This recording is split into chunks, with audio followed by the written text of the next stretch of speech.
Our next guest has a piece up that I just flew through. It's up on sportsnet.ca right now. It's how Maple Leafs Mitch Marner can springboard off success with Canada, which I do think is it's a super important conversation that Leafs fans are having. Again, I watched this guy in his media avail that he gave to Sportsnet ahead of Saturday night's game talk about how it's been a while since he hoisted anything. And I went, that's nice that he's able to remember like he can be a winner and that he is a winner now. But our next guest, Luke Fox, framed his entire piece around Marchand quotes. It's like, buddy, did you tell Marchand this is what it was all about? Because this feels like a psyop now by Brad Marchand for Mitch Marner. This is Brad Marchand 101. Please tell me that you were like, hey, this is just about you and your growth as a player, and that you didn't involve any thoughts his way about how this is Mitch Marner. Because I read these quotes very differently given that context. No, Brad was talking about Brad. Okay. This was not about Marner. It's me drawing the parallel. You drew it after he gave you the quotes independently, is what you're saying? Yes. Okay, yes. Then fine. Then everyone should read it. Then everyone should read it. No, this is not a troll job by Brad Marchand. Yeah. Although he is pretty good at that. He's the mastermind. He might have sussed you out. He might have been like, I'm pretty sure this guy's from Toronto. These are but anyway, sorry. No, so the access was great. I mean, how often do you get FaceTime with McDavid and Marchand and McKinnon and Crosby? And there's lots of stuff that I never got to use from the tournament because the games are so important. But I was thinking about something Marchand said at one of the avails, and I was like, man, how can you not draw a parallel to Marner? So Brad, in the 2016 World Cup, where he scored the championship goal against Team Europe, and, I know people might slough off that tournament, but Marchand certainly doesn't, because that was the first tournament where we want you for a top six role for our country. And he was saying, like, reflecting back years later, that was such a pivotal moment for his confidence, that he always viewed the league in tiers, and he always viewed himself as one tier below the super elite. But all of a sudden, he's at the World Cup, he's scoring the winning goal, he's on a line with Bergeron and Crosby, he's playing a starting role, and he said, after that, my confidence just went right through the roof. I started acting like I was the best player on the ice every game. And he said, even if that wasn't true, I convinced myself it was true. And if you go back and look at his stats, he was around Marner's age at the time of the tournament. And Marner, of course, is more accomplished as an individual in terms of points. But he had topped out at 61 points, Marchand, at that point. And then all of a sudden, his production went through the roof. His confidence went through the roof. He became a captain. And he credits that as a really pivotal moment. And so I'm just putting it out there that, this could be a moment for Marchand, or for Marner rather, because he had never performed at the big stage. And it's so fitting that it happened in Boston, where he's lost 3 Game 7s, returning to that same tiny visitors room where, he's been gutted by defeat. And now he's hanging around that room with a gold medal around his neck and spraying champagne. And outside, Connor McDavid is saying, you guys don't appreciate the kind of pass he made and what a great play that was. And in the conference room, John Cooper is saying, Mitch had legs tonight. I had to get him up there. What a moment for the kid. Yep. Completely agree. And again, I talked about it off the beginning of the show, watching Marner break down the actual play itself with the Sportsnet panel on Hockey Night was as likable as he's come across in a very long time. And part of that is that he's in the afterglow of winning. But the other part of it was that he was actually speaking with confidence. And you know this better than anybody, having been around, that dressing room constantly. But Marner is not exactly Mr. He's a little trepidatious in the way he speaks, because he knows that when he makes mistakes, he's going to get hammered for them when it comes to the things that he says. And here, I loved the confidence that he was carrying. He seemed far more mature, and he seemed likable. And I've got 2 theories. I don't think that Four Nations mattered any which way in terms of Nylander's future. I think he's just like a set it and forget it, player. Like my confidence in him is not changing based on the Four Nations. But I've got two things. One is that Marner piece carrying over where all of a sudden something good happened to Marner, something where he could be celebrated and the desire to continue to chase that. And also, yes, the confidence of being in a tightly checked game where you were one of the players of record, like that to me matters. The other one is that Matthews is getting caved in by American fans. And I don't know how aware he is of it because he doesn't seem overly aware of the Toronto stuff. But I thought, him being so close and then having this stretch run where he's gone from a deep disappointment and a wanting to have success and now having to go into how many games, what game is it? 57 we're in? We're 57, 58? About there, yeah. Yeah, so it's like now he's got to go into this stretch run with that defeat still fresh in his, that bad taste still fresh in his mouth, and he's got to go right into a playoff run. I actually think that if you're looking at teams from and I know it's Toronto, so we're probably not doing it as much for other teams. But if you're looking at two guys that needed kind of those two exact same things, Marner getting a win, Matthews feeling hungrier after a loss, and not being able to go to Arizona for 3 months, I don't know, just a bit of a believer in the psychology of this tournament and how it could impact these Maple Leafs moving forward. Yeah, if you're a Leafs fan, I think the right guy won. Yes. The right guy got a win. Correct. Yeah. And it was funny, and because you're Canadian Marner, as well. So, well, that goes without saying. But it was funny. Marner said that he looked up in the stands and he saw his parents jumping up and down like 3-year-olds, and then he said, it's been a long time since I've had that feeling in hockey, winning, and it's not just the Leafs. He went over and represented Team Canada at the Worlds one year, and they came really close to gold, but had to settle for silver against Victor Hedman and the Swedes.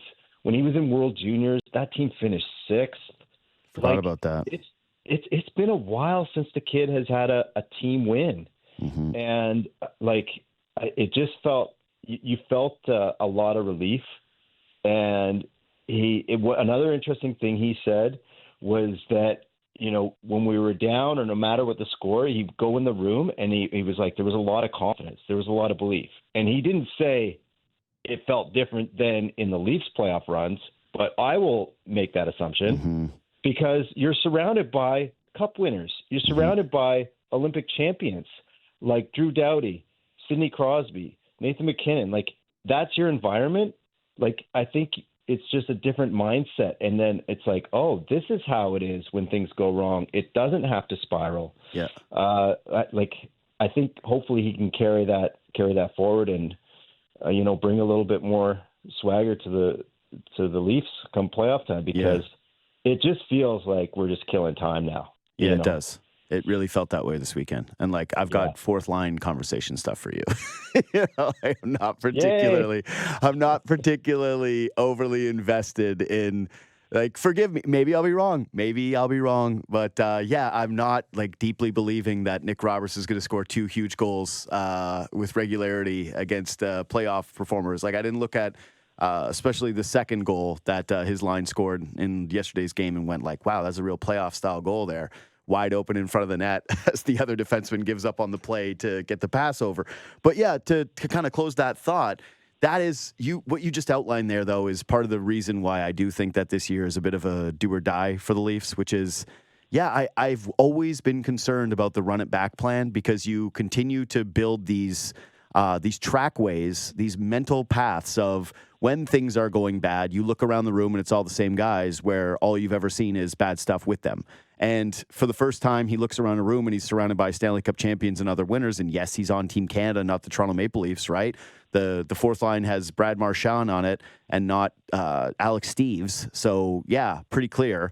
But ultimately, that if it doesn't work out this season, if those things do continue, it's don't you kind of put added stock into this idea at any point that these guys look around that room and don't have that swagger, don't have that belief that things are going to turn around? Anyways, I think it was big for Mitch. I'm really hoping that it continues to be big for him, and that, the Leafs have some pretty quality carryover. The only thing that I'm really concerned about, if I'm sticking with this theme for now, is their schedule is brutal. This next month, is, I think that, the next month there's a game every second night. There's 15 games in 30 days. Yeah, you don't have to. Their schedule is my schedule, buddy. Yeah, so it's my schedule too. It's just like I just don't have to travel and actually, go places. I get to be on my comfy little couch or the Peloton watching these games. But yeah, it's a haul for these guys. Like I gotta say, I'm just like a slight bit concerned that the wear and tear could be very real here, especially when they were like the topic of conversation between the two. And granted, what were they going to talk about? Mitch being like, it felt so good, the whole plane ride with Matthews. But yeah, it was that they felt worn down. Yeah, and it's felt across the league. Like I think Connor McDavid was a -17 this weekend or something. Like he was horrible. I think their goalies though too is like, oof. Yeah, but it's understandable, right? I actually asked McDavid after. I was like, how are you going to go back to regular season hockey? And he's like, I'm not going to lie, it's going to be a challenge. Yeah. I mean, forget the physical toll. Like that was hard. Every shift full out, like tight checking, quick decisions, physical. But it's also like the mental toll. All of a sudden, you're like thrust into Game 7 like environment without easing your way into a playoff series. It was just pedal to the metal instantly. And then you go back to Chicago on a Sunday or Philly on a Saturday afternoon. It's like, how do you expect those guys to have the same emotional investment or physical exertion when the stakes are that low? You can't. So on the flip side, the good news is with the lull, Matthews and Marner, didn't look great over the weekend, but the other guys step up and they get the points. And because I do really believe that beating out Florida and getting the first seed matters. Yep. I agree. Imagine not going 7 games in the first round. Imagine taking care of business in 5 games and getting a bit of rest. You're talking about wear and tear. Like that's the best solution is take care of business in the first round by getting an easier opponent and not going 6-7 games. Yeah, so there's 2 things to that for me. Actually 3. One is simply, I think that if we do all the psyche stuff, right, with this team, because we are constantly playing psychiatrist for these Leafs, that the psyche changes if you finish first in the division, and it feels like, okay, all you guys are in your primes now, right? Like they're all 27, 28 years old. You go, hey, wait, 27, 26. Either way, I always get their ages mixed up a little bit. But yeah, they're in their like primey of prime ages. And you're saying you're now at the very top of the division. You actually finish first. This does have a bit of a different feel than years past. 2 is I actually think it takes some of the pressure off them being in that spot where, oh, God, you're facing yet another familiar divisional opponent or the weighty stakes potentially of the Senators, which comes with, like, if you blow this comes with great, great, great embarrassment to you. And also a team that has been a pretty tough out for you over the last couple of years. But, lastly, with the depth stuff, that's what makes the next couple of weeks pretty interesting for me is like we've basically said all season long, this team needs a third line center. They need more depth. They need better depth. They need different depth. We were excited to see Alex Steeves because he's been an AHL All-Star, a guy that really showed nothing before the last couple of games at the NHL level, granted in a very small sample. But yeah, the belief that it's like this is such a top-heavy team that if you were going to outline a scenario where the Stars were carrying a little bit of extra fatigue, that it was going to be really difficult for this team to get any results outside of just having a goaltender stand on the top of their head. So they end up actually getting depth scoring, they get blue line scoring, but it's in honor of spring training, which is happening right now. Do you actually think jobs are on the line over the course of this next 2 weeks, or is this going to just purely end up being like a market-dependent thing and that decisions are already made on who's going to be here and who's not? I think decisions are pretty much made about who's available and who's not. Yeah. I mean, teams would love Matthew Nyes, and I don't see the Maple Leafs, no shot, doing that, right? No. Like, if they could package Robert, it doesn't matter how many goals Nick Robertson scores in the net before March 7th. That's sort of what I'm asking. He's available. Yeah. Same with Alex. If someone wants Alex Steeves, he's available. Sure. But it's to me, it's more how big do they go? Mm-hmm. Like Elliot had the report that there's multiple teams looking at the Shen brothers. And I mean, I don't know how your mind doesn't go to the Maple Leafs immediately because those 2 guys would solve a lot of problems. But in order to get those 2 guys, then you're then you're dipping into something. Mm-hmm. So I think what I don't have a firm handle on is Trey Living's willingness to part with Fraser Minton and or Easton Cowan, because I don't think he's willing to do Nye. So what else do teams actually want? Mm-hmm. They have a second. That's not going to get it done. Like, you have to give something of substance mm-hmm. in order to add to this group right now. And the case for making a bigger splash like that would be the East is weak. You have a really legitimate shot of getting the number one seed and drawing an easier opponent. You've never had goaltending like this in this whole era. And like you mentioned, all your best players are firmly in their prime. Marner's on track for a career year in points. Nylander's on track for a career year in goals. Yep. Matthews is not on a career year, but we know how dangerous he can be. So that would be the case to do it. I just don't know if he's willing to pull that trigger, or if he's going to, because the cautious thing is to not make a move, right? No one criticizes you for holding on to things, but that would be the big gamble. Yeah, I actually don't view it as like a cardinal sin if this team was to move off of Easton Cowan. I understand there's a lot of it's a downturn in buzz, both for him in London, even with the point streak, but also just coming off of the disappointing showing for Team Canada. But either way, it's just like I do view him more so as a player that is a couple of years away. Like, would I rather have him in terms of being in the cupboards for the long-term future than Fraser Minton? For sure. But I see Fraser Minton as being like more readily available help on a cheap contract coming up sooner. I just think the Leafs are just in this brutal position, man. Like, and Tree Living, you're right. I think that he's probably not going to get skewered if he does the moves around the fringes, right? Like, I kind of feel like you could just grab basically any two defensemen that play in the NHL and put them on your bottom pairing, and it would be better than what they have right now, right? Like, is it really that hard? Is it that hard to upgrade that group? Like, is it going to cost more than, depth draft picks to be able to improve what those two are giving you right now, which is every night negative? Probably not. Could you add a depth forward, like, some iteration of a better Connor Dewar? Sure, like, whatever. But ultimately, the thing that's killing them is, it's like, yeah, if I was the Blues, I'd be dying to get off of Braden Shen, right? Like, he's 33 years old and he's still got 3 years left on his contract. And if you're the Leafs, like, yeah, that might really suit you this season, but hard to envision that aging well as other guys look for raises, and you've still got to figure out like what Tavares is in terms of if he's going to be a part of your team or whether he's going to take a real haircut. The options are like, it was Joko and McKee last night on Leafs Talk. These people are talking about like Ristolainen and Lawton, and you package that for Easton Cowan, and that just feels like 4 years from now, everyone's like, that was one of the worst trades in NHL history. Like it's unless it pays off.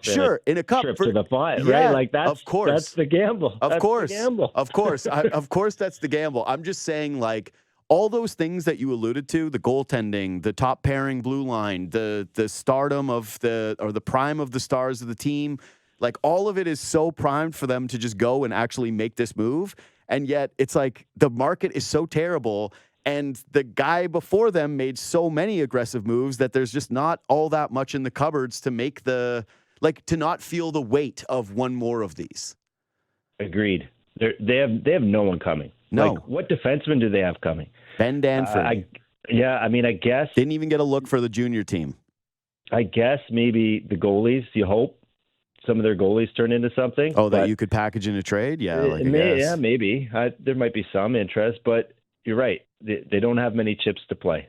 Yeah. And the other one is the next year's first. But looking at that class, I would not do that. So, yeah, their options are limited. And what I think is the most likely outcome is it's a Nick Bukestad or a Yanni Gord or something. And it's kind of a shrug and a bet on that the current group in that room is enough. Yeah. I don't think it is. I think they need to add certainly, like I said, I actually think that they could really use at least 3 guys, but probably 4, because like I said, I'm serious. I kind of think that they need to swap out the bottom pairing. Like, You think they're going to feel any, like, how many minutes can you ask Benoit to play in the postseason the way that he's going right now? Like, you're going to want Timmins, like, what is the minute for them, those guys? 8? 9? Like, oof, terrifying. They look bad against Chicago's AHL team. Like, so I just don't trust them. I think they desperately need a third line center, like someone who represents some credibility there. And then, yeah, if you're asking me today, I would be terrified if Nick Robertson is on this roster. Like, I'm sorry, I don't care that he scored the 2 goals last night. You can't have him on the playoff roster this year. You can't have all the information that you have about being an undersized team come playoff time. You can't look at what just happened in the Four Nations and tell me that you think that Robertson is going to have his breakout this year in the postseason. Like, I just don't see it. So, yeah, kind of 4-ish guys. Like, that's sort of what it would be. But you know what they are? They're when you are short stack at the poker table, right? And you can't be aggressive anymore. So you're seeing all the other moves happen, and you're starting to slowly get, like, blinded down where you're like, oh, God, the blinds are coming again. And that's all these other trades that are happening. And you only really have the one move to make, but it comes to a point where the one move you have to make isn't the one you want to make. It's the one you have to make. And that's sort of how I feel about their deadline. I can't disagree. Yeah, on the Robertson thing, I just don't feel like he has the coach's trust when it comes to that type of hockey. Why would he? You know, yeah. And I love the kid, and he's actually, you know, had moments, and it's not just the fact that he reached double digits in goals. Yep. I think he has played better defensively. Agree. His efforts off the charts. I'm not writing him off as an NHLer. Me neither. I just don't know if he's going to be in a Craig Berube playoff lineup. I just don't think you can have a line with Max Domi and Nick Robertson together in a Craig Berube playoff lineup, period. Like, and so if you break them up, where does the other one go? And like, I'm with you, dude. Like, Nick Robertson's one of my favorite guys that I've ever interviewed. That's a hockey player. I think he gets it. He's a great guy. Yeah. I think he totally gets it. He's intelligent. He works his ass off, and not just during the season, but like during the off season, he is like a killer in the gym. He is constantly trying to improve his game. I think that there are things to like about him. To me, it's just like, this is a tough fit. Like, he got off to a rocky start with the Leafs, but ultimately, like, for a goal scorer, I think it's 136 games with 27 goals. It's just not enough. It's just not enough to justify the other stuff and the intangible needs of this hockey team. And so, yeah, I would just be hoping that both sides end up getting a fresh start, but that Toronto, to me, really needs to be actually adding like a Brandon Tanev type of player to their roster and removing a Nick Robertson type. So what would you be willing to give up, though? That's a problem. I would be willing for the Leafs. I would be willing for the Leafs in this cycle to be giving up pretty much anybody. Like, I don't have a do not touch list, period. I'm just saying that it has to come with the acknowledgement from people that you're going to see a trade, if it happens for the Leafs, that is a big swing, that probably doesn't come in being like, oh my God, this is a game changer. You're going to have to talk yourself into it. Yeah. No, I mean, I agree about I think we're on the same page with needs. I'm not convinced management is willing to part with the few pieces they have. But again, I get why they wouldn't be just overly willing to do it, because the few pieces they have are all they have, right? So they got to be looking at it and saying, hey, if we do this now for Lawton and Ristolainen, right, what happens when the draft comes around and all of a sudden someone else is available that actually fits our team? What a nightmare, right? Like, we fail in this position, and then Marner walks to free agency and actually ends up leaving us, and we're left holding the bag on Braden Shen's final 3 years of his deal as we're trying to renegotiate with John Tavares for $7 million a season. Like, so we're going to pay 2 guys in their mid-30s, the 6.5 plus, and build our team. They're in a tough spot is all I'm trying to say. I'm not trying to make excuses. I'm not trying to say that they shouldn't be aggressive, that there shouldn't be the right type of deal that gets made. I guess I'm having this one with a little understanding that they are just pretty much in one of the least enviable positions you could possibly be in, where it's like they're capped out. They don't have much. They've got multiple roster nades. They've got a title contention window, and then very little to pick from asset-wise. That's all. And there's no guarantee that Marner is a Maple Leaf next season. That's what I'm saying. You're sitting there with him going like he could walk. Maybe. So I wouldn't blame them if they spent one of their last chips remaining, honestly. Because there's two ways to look at that, though. Imagine you don't, and you look back and say, man, what if we made that one move? And what if we had the guts to pull the trigger on that move? Maybe we would have went farther. Well, that's also the risk. That is, but I would say that there's a counter to that, which is that they've done that every other year, right? Except for last one, where it's been like, let's get aggressive. We got to do it because this is the window and this is the now. And it hasn't materialized, and it's left them in this position where it's like they're thinner than ever with more accumulated risk. And so it's like you do make that move, and then Marner does walk in the offseason, and you're left holding the bag with fewer assets, and you're like, God, now it's even harder for us to replace him or to make a move that helps this team because we did it. So I'm just all I'm saying is, like, I agree with you, but yeah, it doesn't get any easier even with that desperation. And I always feel like the desperation is where you make the bad moves. Okay, so to the fourth line and to this stuff, Kevin Papetti pointed out, I think pretty astutely, that the fourth line, the new look fourth line, was on the ice for 3 5-on-5 goals over the course of the weekend. That's as many as Reeves and Dewar have been on the ice for all season. Do we see much more of Reeves? Like, is this just kind of the end of Ryan Reeves, and maybe it's kind of closer to the end of Connor Dewar as well? Well, Dewar's hurt. I don't know if it's the end of Connor Dewar. I think the coach really likes him. Mm-hmm. Reeves, I don't know what you mean by the end. I mean, like this. How many more games are we going to see him? Like, this is a team that's already looking for other players. I can't envision him on the playoff roster. I could see him in game one to set the tone or something like that. It wouldn't surprise me. You know what Tony's going to set? The goal horn for the other team in the back of that. Oh, that's the tone. No, I don't see him being a regular in the playoffs. Yeah. But everyone knows what he is. He is what he is. Uh-huh. At this point, some of his greatest contributions are off the ice, unfortunately. But is he going to get a handful more games down the stretch? We talked about how busy the schedule is. Yeah, I could see him cycling in and out of the lineup as he has the rest of the year. But no, I don't see him playing every game of the first round. You know, I wouldn't be surprised if he played a couple. Yeah, I guess a couple more games. I just think that if you're the Leafs, and you are, busy schedule for sure. There's going to be some heavier games, right? Like there's going to be, I was already, again, looking ahead at the schedule last night because I was counting how many games are in the, in the next month. And it's like there's back-to-backs against Florida and Tampa, and you're like, okay, those are going to be meaningful ones. Do you want them in there? Like, do you feel like if you're chasing that top seed, are you really going to forego like just a better roster in order to try and set the tone with Ryan Reeves? Like Dewar, I get it. He's hurt. And I think that, like, I'm as big of a Dewar fan as there is, but even just like watching this fourth line, and again, it's on 2 nights where they played bad teams and right after the Four Nations, but I was like, oh, you notice them a little bit more, right? Like the puck's going in the net. And if that trend continues over the next little bit, it's like, I just don't know how you justify shaking that part of it up unless it's, again, with a trade where you're bringing in someone of a little bit more consequence. Luke, thanks as always for the time, buddy. Like, I always appreciate catching up. I'm sure we're going to do it ahead of the deadline. Yeah, sounds good. Thanks, JD. Absolutely. See you, buddy.